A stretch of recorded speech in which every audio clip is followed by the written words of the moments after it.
that I'm calling in from the lands of the Gadigal people of the Eora Nation and pay my respects to elders past, present, and emerging, recognizing sovereignty was never ceded. This always was and always will be Aboriginal land.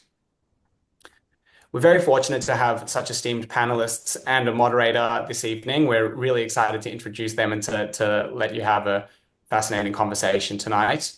We're unfortunately less excited about the circumstances under which we meet. I want to particularly acknowledge that so many in my community, in the Jewish community, are deeply, deeply fearful right now. Anti-Semitic attacks are at a record high. They are very worrying. People are fearing for their own personal safety, and we're so grateful to have people here to address those concerns and to speak to them tonight. So I want to recognize those concerns. I want to say that we are stronger when we are together. And I want to thank you all for being here. I want to say, just like we in the Jewish community are so appreciative for our Christian, for our Muslim, for our non-faith, our many different brothers and sisters who are speaking out against anti-Semitism, so too is it critical that we in the Jewish community speak out against Islamophobia. We must speak out against racism. We must speak out against hatred in any form. We know that we are only going to defeat these hatreds because they are all connected when we fight all of them together. We must fight this extremism and fight against violence and show that we are united in social cohesion in a view to a betterment of our Australian society. So thank you for being here for this conversation. I'm incredibly excited to introduce tonight's moderator, who will introduce our guests. Geraldine Doogue is our moderator for this evening. She's a renowned Australian journalist and broadcaster, much respected for her work reporting on religious and social affairs and on Australia's place in the world. Geraldine has carved out an enviable reputation across print, television and radio, starting on the West Australian in Perth, before moving to the Australian. ABC's Nationwide, 2UE, Channel 10 News, hosting ABC TV's Compass program, and continuing in various roles on ABC RN and via podcasting. In 2000, she was awarded a Churchill Fellowship on Social and Cultural Reporting. In 2003, she was honoured with the title of Officer in the Order of Australia, AO, for distinguished service to the community and related to ethics, values, religion, and social change. In 2018, she was delighted to be admitted to the Australian Media Hall of Fame and has been awarded several honorary doctorates by Australian universities. Geraldine, thank you for being on this evening. I'll hand it over to you to introduce our guests. Thank you, Michael, very much indeed, and welcome everybody. It is lovely to be here. The other thing that Michael didn't say is that I am known to be an optimist. So I bring that particular quality. My colleague, Hamish MacDonald on Global Roaming, often accuses me of being an optimist. I must say my optimism has been somewhat challenged of late, but the sort of the sensibility I would like to bring tonight is for us to look to our strengths as well. I won't be dodging things because we have your questions. We've got a range of good demanding questions that were filed before we began on invitation. So I don't intend to dodge things, but I don't intend to just dwell on what has gone wrong. I want to really try to work out where we do have strengths that we may not have realised. And I was quite struck by a quote that was in the Sun Herald that is produced in Sydney, but I know goes over quite a wider range of Australia, by Tali Bleebow, who was a former Director of Strategic Intelligence and Capabilities at the New South Wales Crime Commission. And she's joined this new DOOR Foundation that Josh Frydenberg has set up to tackle anti-Semitism and really trying to stop, from what I read, the targeting of Jewish Australians online and at university. But she said, it wasn't her, it was another woman, the former Australasian Union of Jewish Students Vice President Zachary Morris, a man, said this week, a lot of attention had been paid to punishing anti-Semitic acts, including the passage of national hate speech laws last week, but not enough on preventing anti-Semitic attitudes from forming. We have been addressing the symptoms, but not the underlying pathologies. And it was actually Tar Hill who said, how did we get to the point where people in Australia can harbour these views and share them online? How can we prevent those views from being formed in the first place? So look, that's the sort of emphasis that I'm going to try to bring, and you can argue with me. I'm quite happy for you to do so, but that's what intrigues me about where we are. How the heck can we alert people to the dangers of this spiraling, but also encourage them to reconfigure some of these various anguish that is on display? And I'm absolutely thrilled to be joined by Anne Ali, who's the member for Cowan since 2016. She's the Minister for Youth and Early Childhood Education, also assisting the Minister for the NDIS. She was born in Egypt, came here as a toddler, and has specialised in countering violent extremism, and set up in 2021 the PAVE, founded the People Against Violent Extremism, particularly aimed at youth. I'd also like to welcome Zali Steggal, who's the MHR for Warringah since 2019, my seat as it turns out, though I had nothing to do with this choice. A very successful athlete, as I think a lot of you know, and very active. I think we've seen Zali very active in the Parliament in discussing these issues and in trying to be a rational voice. So I welcome you both. Thank you very much for being with us. So now look, we've looked at, I think individual and collective attitudes have been on display. Can I ask you both this? What have you decided Australia has going for it in trying to challenge these tense moments? Like, you can go into where it isn't working that out well, but what strengths do we have to bring to this debate? First to you, Zali.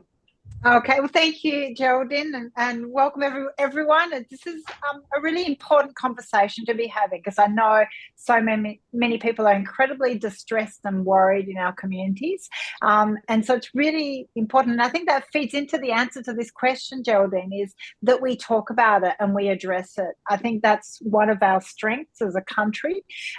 We do address more often than not head-on issues within our communities, and I think we still have a bit of maturing to do when it comes to looking at racism, anti-Semitism, issues that we don't generally like to associate with ourselves, but I think we're really being forced to have this conversation, and it's really important that we have it. For too long, I think there's been that kind of simmering prejudice that has been under the surface. And look, I think a lot of it probably erupted a little bit with the referendum last year around Indigenous recognition, around also COVID. You know, we've seen this polarization within our communities, and this kind of, it's a really concerning growth of that kind of otherness and people feeling very siloed in their groups, and then that vilifies and grows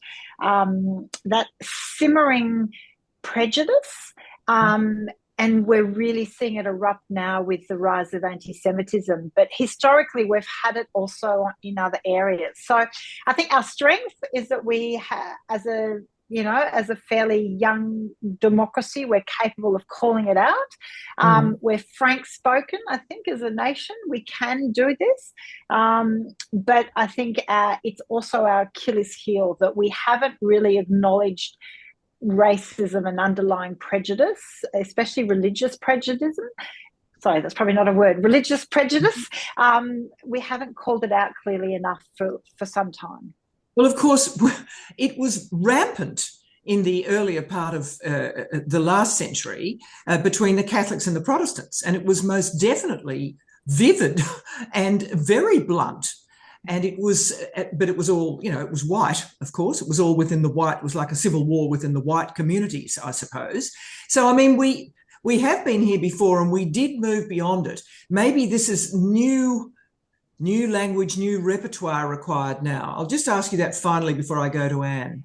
Absolutely, but I think there's also sensitivities. We're seeing a rise of far right, politically speaking, around the world, and so that brings incredible fear, I think, for many communities.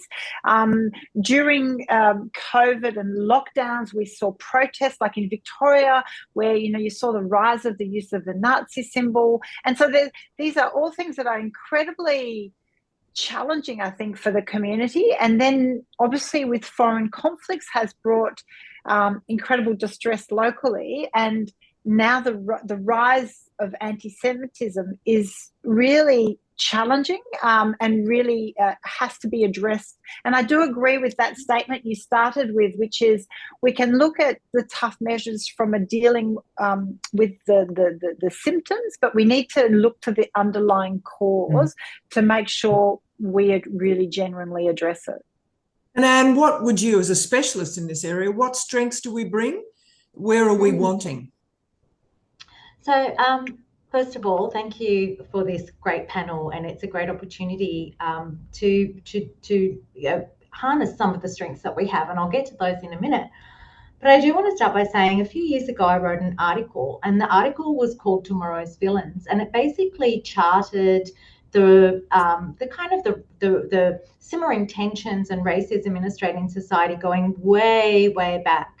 And the way in which minorities and others were often couched in the language of the landscape. They were seen to come and flood. It was an invasion. They were a peril.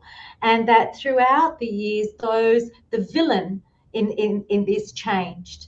And, you know, I ended this article with the question of who will be tomorrow's villains, who will be the next, the next group that is a threat, a peril, poised to invade Australia and challenge our way of life.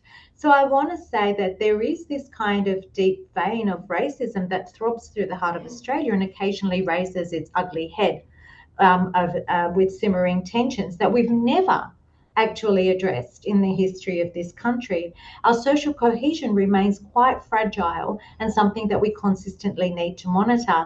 Now, Geraldine, like you, I like to think of myself as an optimist who's often challenged by pessimist thinking as well.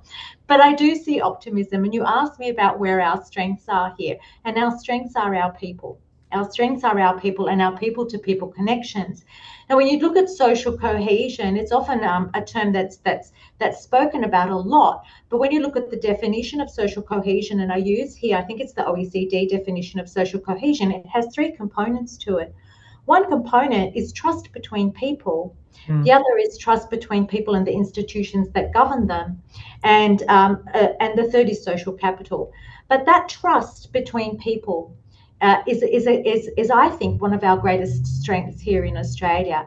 People's trust of the institutions that govern them, particularly politics, has waned over the years, and there's enough data out there to show us that people don't trust politics as much, or the media as much as they used to.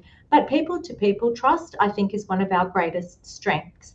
And when we talk about prevention, the prevention is not the onus of a government or the onus of a particular person. It's the onus of all of us through those people-to-people connections that we make.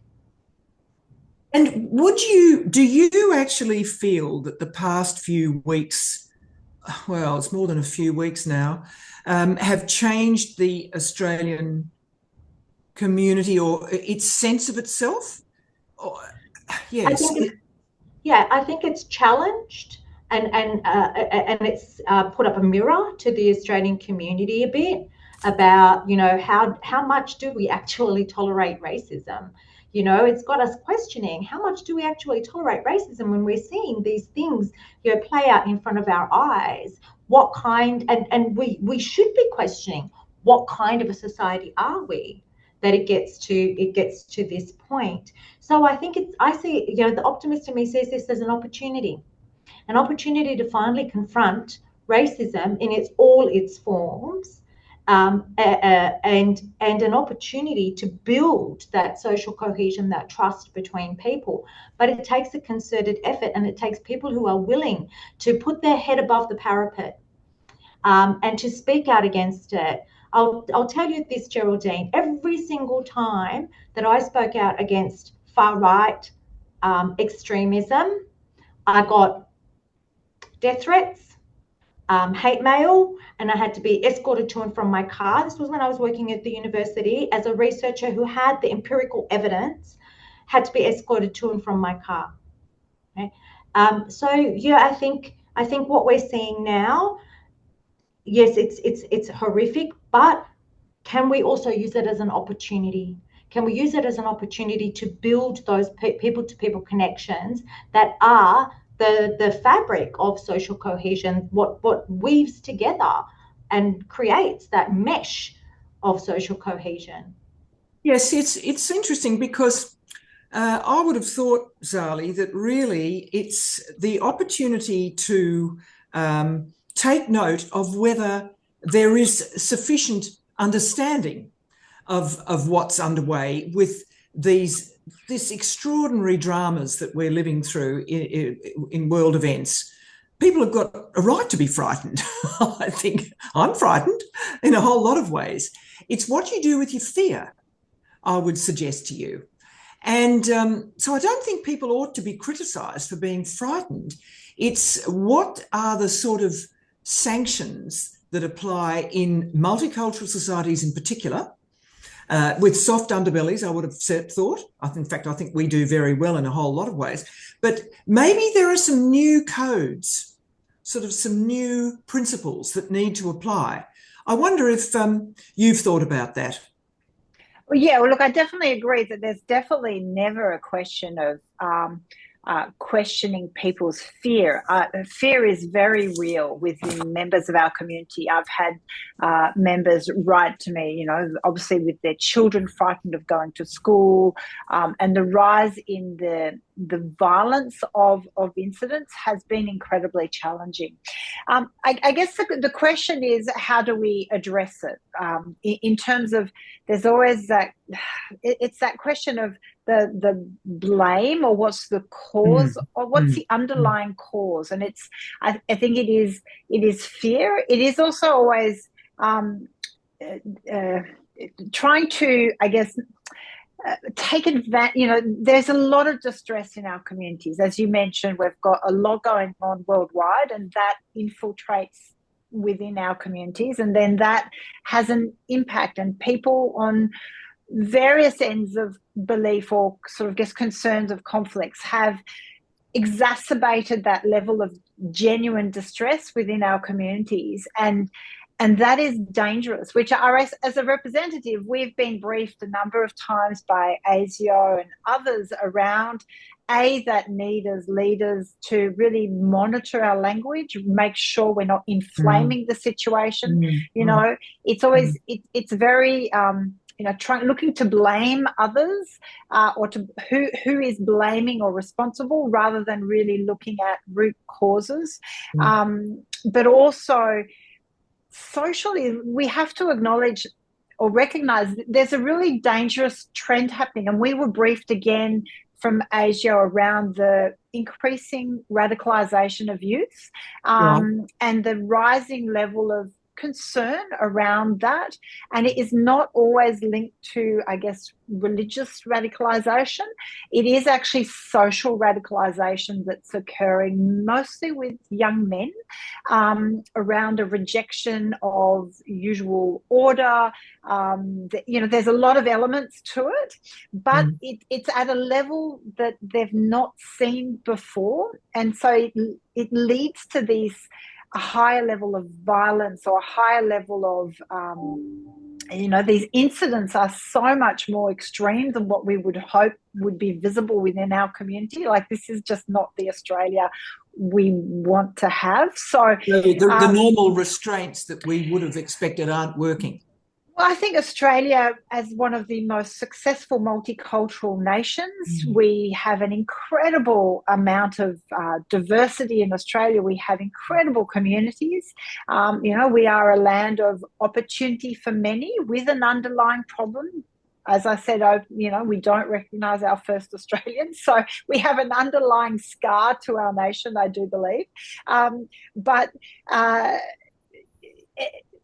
And so you have this environment with a lot of different communities bringing, you know, maybe historical and a lot of issues and concerns.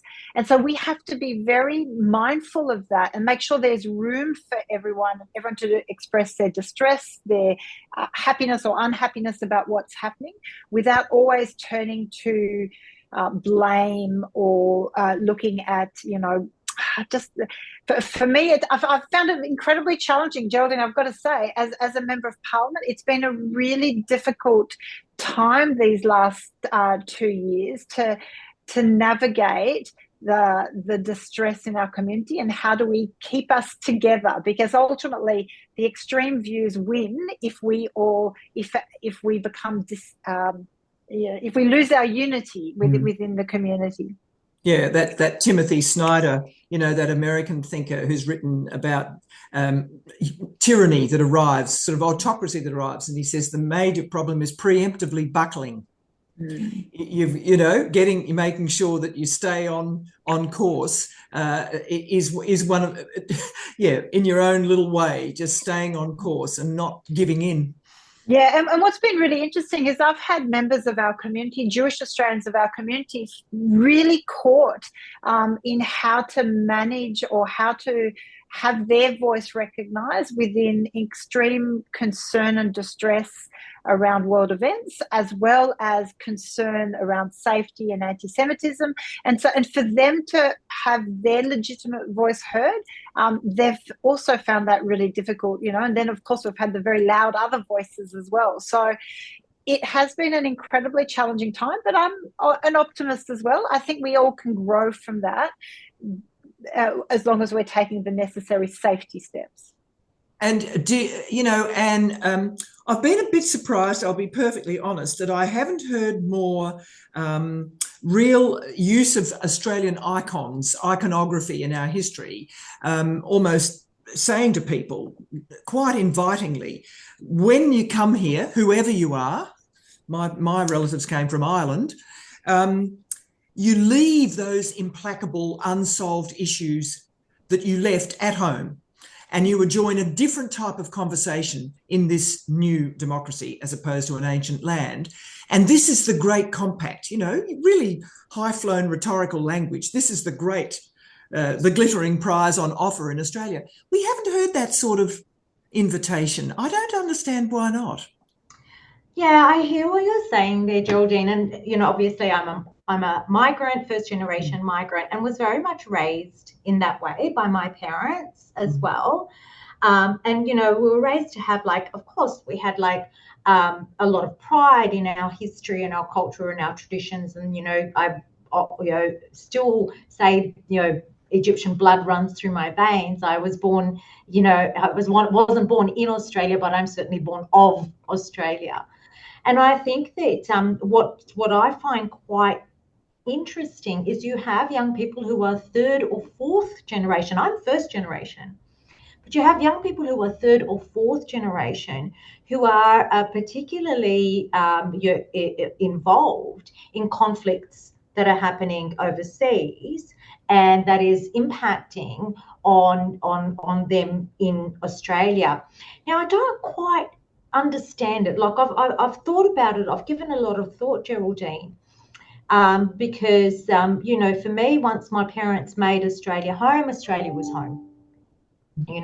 And whilst we still had a lot of love for the mother country and our homeland, I watch Egyptian shows, I listen to Egyptian songs, I grew up with them, right?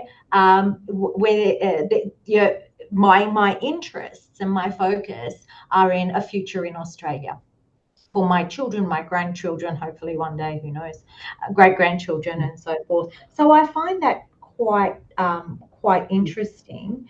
I think that it's part of this kind of, Zali mentioned the radicalization of young people, and young people have always been quite a target for radicalization, but I think it's disturbing that it's younger and younger, and that it's much more self-directed and much more cherry-picking different ideologies that match a particular circumstance or particular thought process that they have in their heads as well.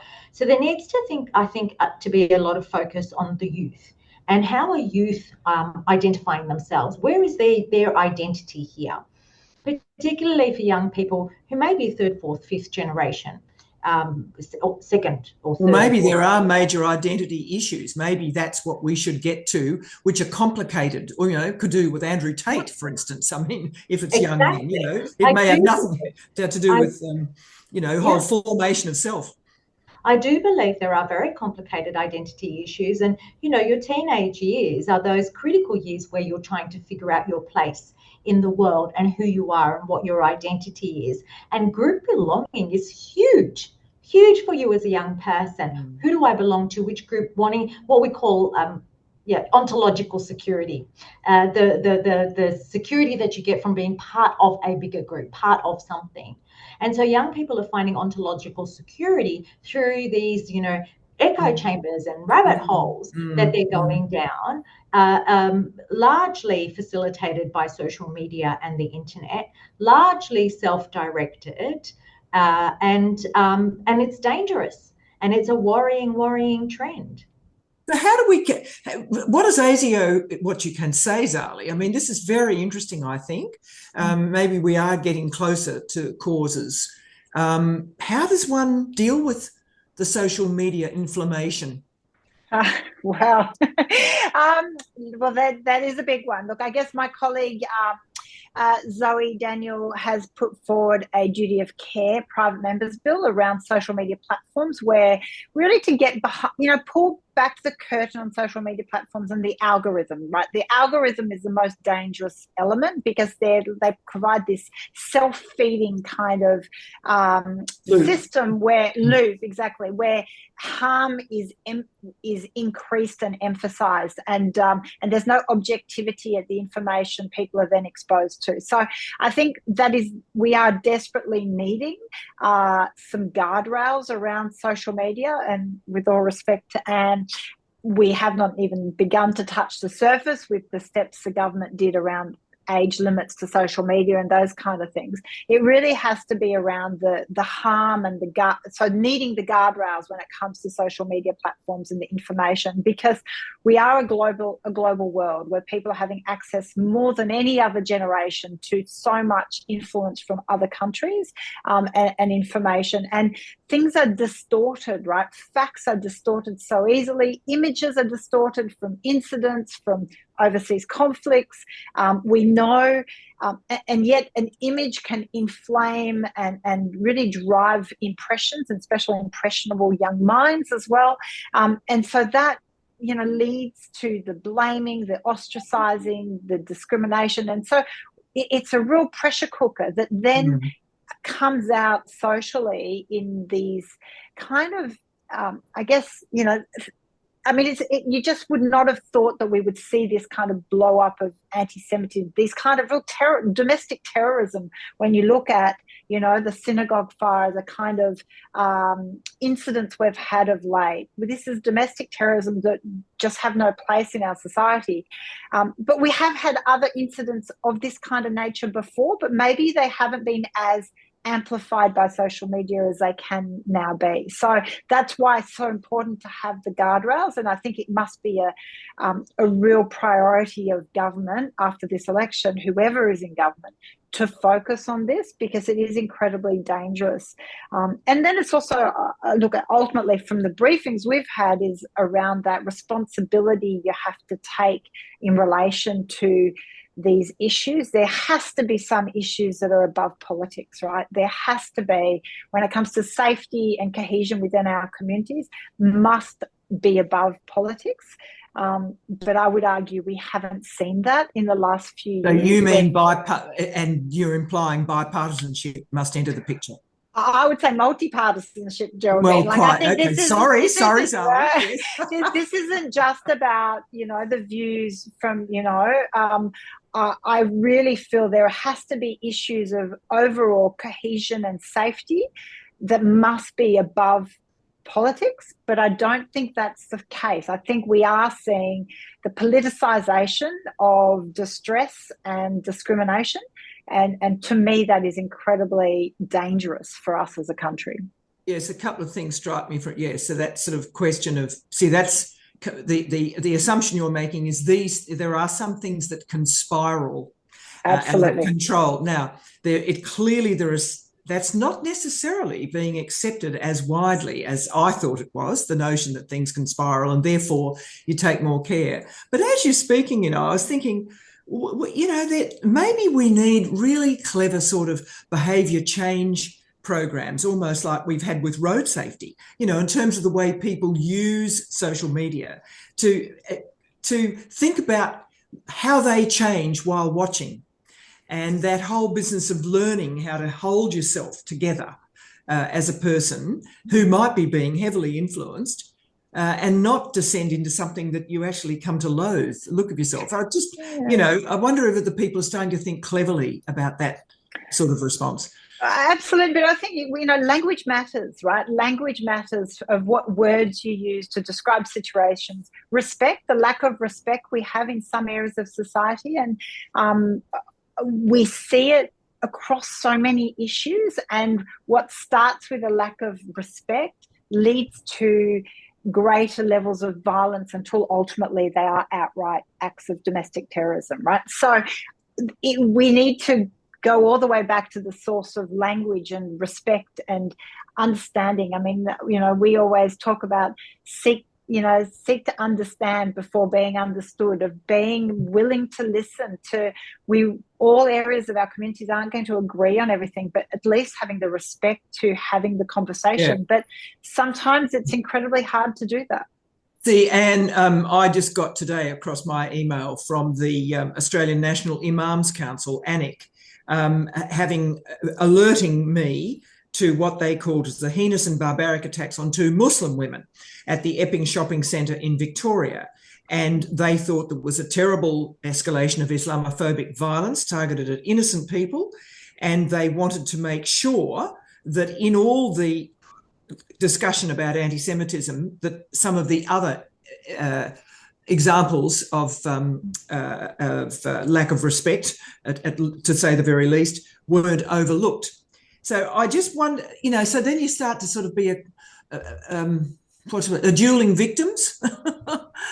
I don't know quite where that takes us, but clearly this is important that everybody is acknowledged.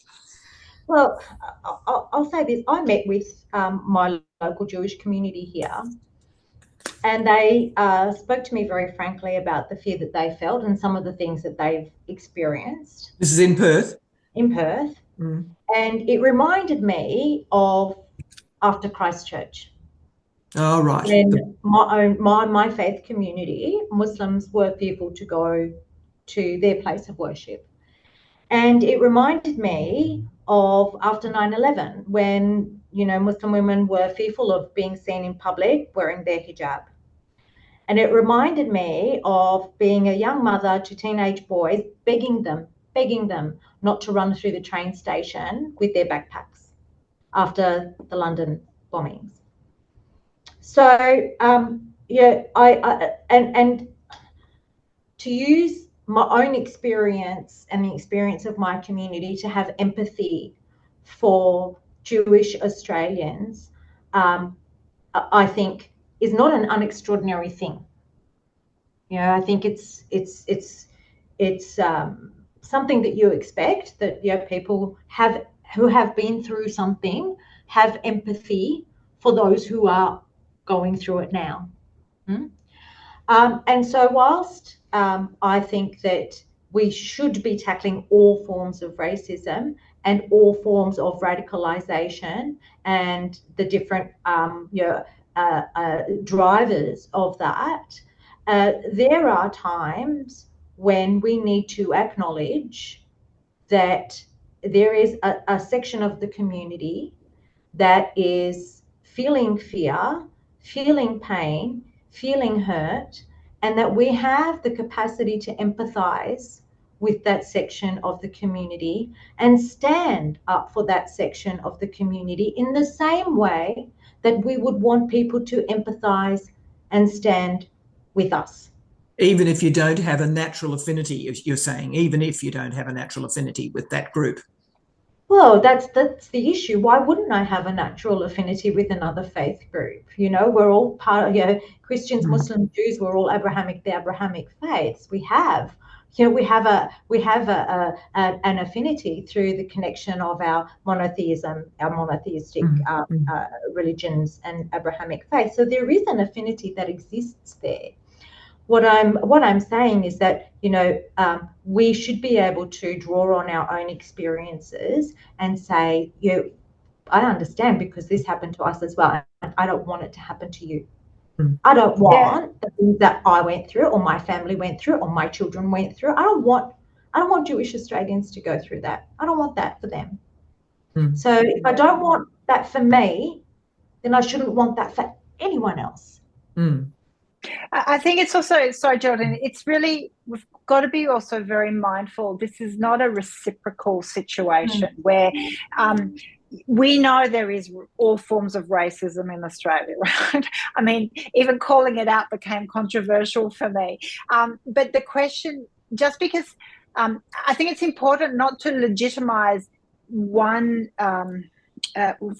community by always having to reference other communities that experience it as well in some other way. And I know that's been an area of, I guess, unhappiness, like a sort of distress as well, that because at the moment anti-Semitism is, so I guess has really become so, has increased to such an extent now that there's so much fear and concern. 316% since October the 7th. Exactly. So it's a huge increase.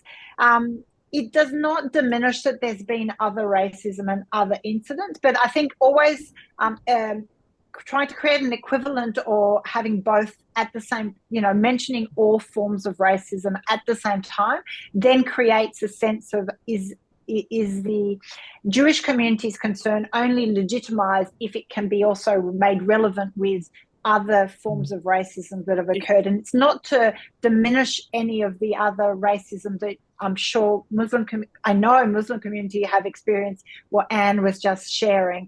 But I think it's just really important for one community to be able to express their distress without always needing to be legitimised through acknowledging the other areas of incidents that occur.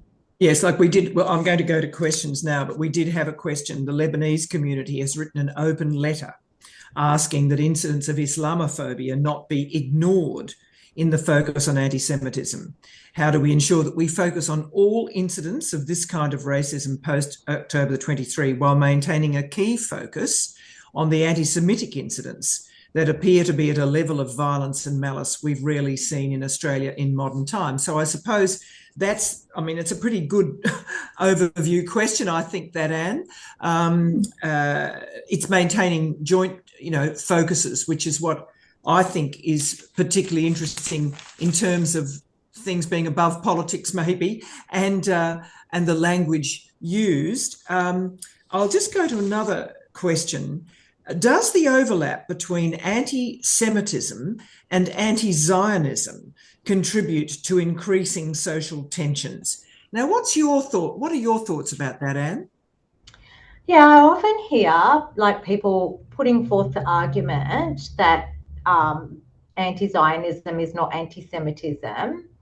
But I think, I don't think we need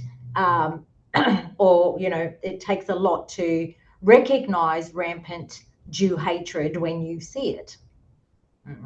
And I think that sometimes this argument is brought about as a kind of a whataboutism type argument, or to kind of downplay some of the anti-Semitism that we've seen. And so I think that when we talk about anti-Semitism, what we're actually getting at here, Geraldine, is the fact that the hatred against Jewish Australians has been conflated with what Israel is doing, right? With the situation in Israel, and being able to separate that, I think, is a key point here. Separating the Australian Jewish community from the actions of the Israeli government or the IDF is the key point here. Which takes a bit of intellectual effort, doesn't it? Well, does it? I just think I think it's common sense. I mean, I see comments on social media that say, well, this is because of what Israel is doing. How is that even logical? Because of what Israel is doing, the Australian Jewish community deserves to be targeted in this way. How is that? To me, it doesn't make sense. But perhaps it doesn't make sense to me because I lived through Islamophobia in the wake of 9/11, where everyone was saying, well, the Muslims deserve it because of 9/11, right? So perhaps it doesn't make sense to me because of that. So you saw the irrationality up close. Yeah, absolutely. To me, it's an irrational argument to say it's because of what Israel is doing. The Australian Jewish community is not the Israeli government. And Zali, how what's your response to that? Because I mean, in some ways, that's the core. You know, if there were good explanations for this, I think it would help. Yeah, of course, and it's incredibly difficult because we have people within our communities who have direct, family or relatives or felt obviously the horror of the October 7 terrorist attack and the hostage taking led to an incredible level of aggression and distress for many within our community around the plight of those hostages. Then we also have within our community members who have family, Palestinians with family in Gaza who are either now, obviously in horrific situations and circumstances and with high levels of casualty. So you have two very valid levels of incredible distress, and how that then is recognised in a careful way, and the two are not irreconcilable, right? I think the two are incredibly valid responses, but it's trying to there's room for both. So I'm not expressing myself very clearly. No, because it's too hard. I envy people who can express themselves clearly. I think, well, lucky you, because often it's very facile conclusion drawing, I might add. Exactly, and for example, the need unequivocally to call for example, hostage releases, and that obviously it was an aggression, and so for Jewish Australians to be entitled to and feel strongly about that incident and the conflict and the nature of it, at the same time as, for example, being then concerned still of the humanitarian crisis that's unfolded in relation to Palestinian people and the atrocious level of civilian casualties. So it is incredibly complex. And it's trying to grapple with it. So I've met, for example, with the Israeli ambassador to talk about anti-Semitism and social cohesion in Australia, trying to separate it out from the actions of what's happening in foreign conflict. I've met with the National Anti-Racism Commissioner, and even asking question time the Prime Minister and the Minister around the National Anti-Racism Framework, which didn't get much airplay from the government. And maybe you can give us a bit more on that, because that was a really important document that looked at that underlying racism and prejudice that we have that simmers away, and then conflicts or incidents can really bubble it up to the surface. And if we never really get to the causes, we will always be at risk of this happening. And so that National Anti-Racism Framework is incredibly important, but yet has really not had much prominence, I would say. How many people know we have a new anti-racism framework report that has a lot of very important recommendation of actions that are needed?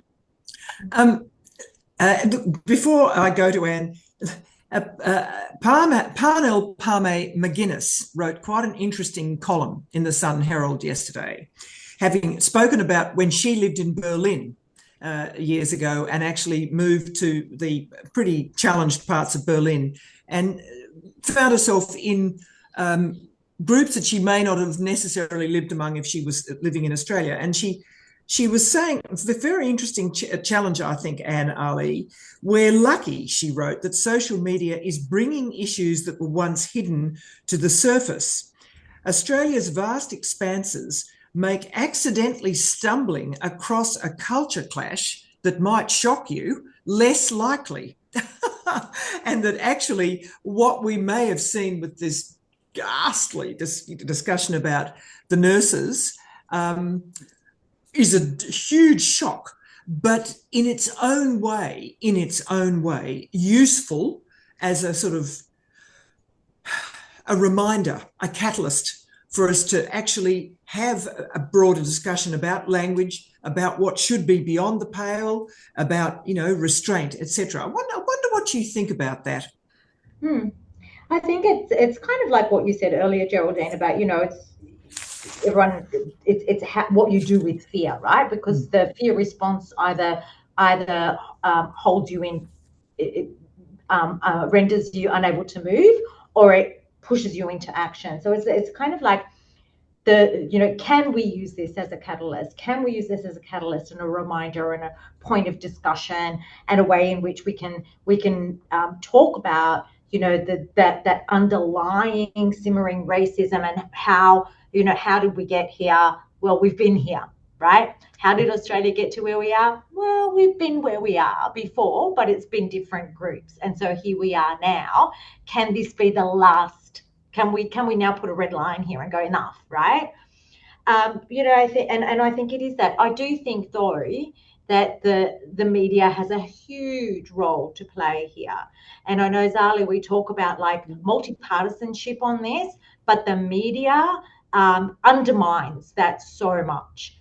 So much it undermines it. How primarily does it do that? Oh, I've got enough research and data and articles that I wrote about how the media does that, Geraldine, but let me try and summarize it in as little as I can.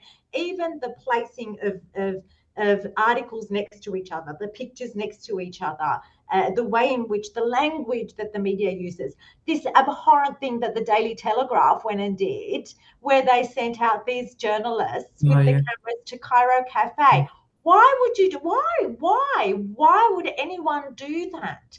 It is irresponsible of the media in the way in which they deal with this. And well, it's mischievous, actually. It's dead set mischievous. I find it just irresponsible.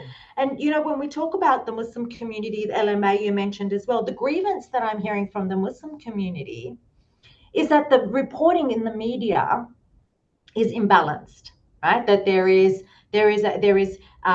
no reporting on similar incidences that happen where Muslims are the target, right? And I can have some sympathy with that, but I can also remember after the Christchurch bombings, how I went to my local mosque and there were people from all over the community coming with flowers and really showing that love for the Muslim community in their time of grief and need. Now we can do the same for another community in their time of many grief. of whom would have been Jewish people working interface. Exactly. So can we use this as a catalyst? Yeah, but you know what? It's up to every single one of us. All of us can do this if we band together and have the power that we have, the agency that we have as individuals to overcome a media that is trying to divide, a media that is doing things like what the Daily Telegraph did, a media that is after the clickbait, a media that believes if it bleeds it leads, and we need to rise above that.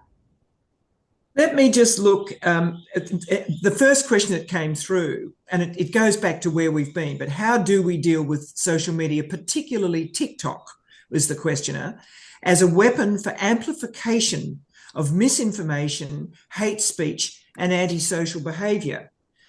So I wonder if you have come across, Zali, some good examples of people who are trying to be very proactive and cute and clever in the way they, harnessing real creativity to hit back in often maybe a witty way? Like, have you seen this or not? It's hard. Look, Australia traditionally uses humour well, I think, and to deal with challenging situations. But I don't think this is one where humour can really work, because it's so distressing, and it goes to the heart. And TikTok is difficult, but it's not just TikTok. I think Twitter and other platforms are incredibly damaging, and they feed on this idea of the clickbait on outrage, and the more outrageous the statement is, the more the more traction it gets, the more shares it gets, lots of and emotion. it triggers emotions, and that triggers responses, and facts and reality are so far removed from some of this content that it's just incredibly dangerous. And unfortunately, I think our legacy media, some elements of it are falling into this pattern of looking for the sensationalism. I mean, media has always liked sensationalism. It sells, right? We can talk about that. But, entering into this, it's a really ethically difficult territory of, entrapment around to get a story, to create sensationalism. That is, it's morally repugnant, but I actually would argue illegal. The Daily Telegraph incident, to me, that is entrapment to lead someone into committing. Ironically, with the laws we've now passed, that is leading people to commit a crime that have very serious consequences. And so what, I guess, legal ramifications should travel with anyone trying to incite that to happen.